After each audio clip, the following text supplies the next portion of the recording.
Fakir Mohan college छात्री मृत्यु मामलें crime branch को घेरी कांग्रेस प्रेसमिट रे वीडियो देखाई कांग्रेस घेरी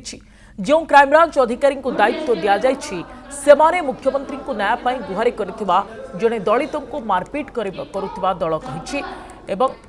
एकथा मध्य दल प्रश्न करिछि जाजपुर दुष्कर्म कथा उठाई एवं सरकार को प्रश्न करिछि जदि उदित प्रधान को संगे संगे गिरफ्त करा जाई पारिला तेबे एफएम छात्री मामलें कहीं एतलाटी रुजु हो पारा ना बोली कांग्रेस प्रश्न करिछि। जगतसिंहपुर से केक काटिबा कथा एवं गणदुष्कर्म कथा कहबू से कि उत्तर देवे जितेबाला मालकानगिरी कथा उठिबो गंजाम कथा उठिबो पुरी कथा उठिबो जलेश्वर कथा उठिबो से कि उत्तर देवे जितेबाला नयगढ़ इटामाटी रे थाना रे प्रतारिता युवती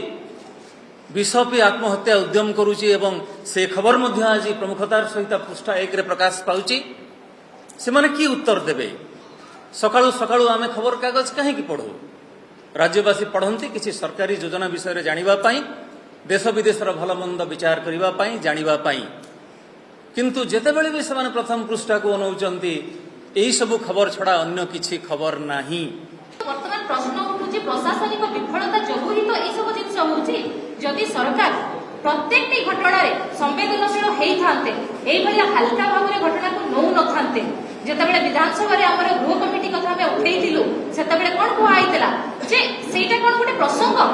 जे ता पई गुटे हमें गृह कमिटी तयारी करि दबा जदि सेतेबेले ताको प्रसंग बोली भाबी थांते आज एई भलिया सब प्रसंग हेई न थांता एई भलिया गोटे परे गोटे निर्यातनार कहानी आपन सामना को आसु न थांता। आमे मानुछु सरकार ता परे कार्यानुष्ठान नौछथि जोटा सफाई सरकार दउछथि आमे तुरंत अरेस्ट करलु बा कार्यानुष्ठान आज्ञा prevention is better than cure समस्त जानि छथि आपण जदि टिके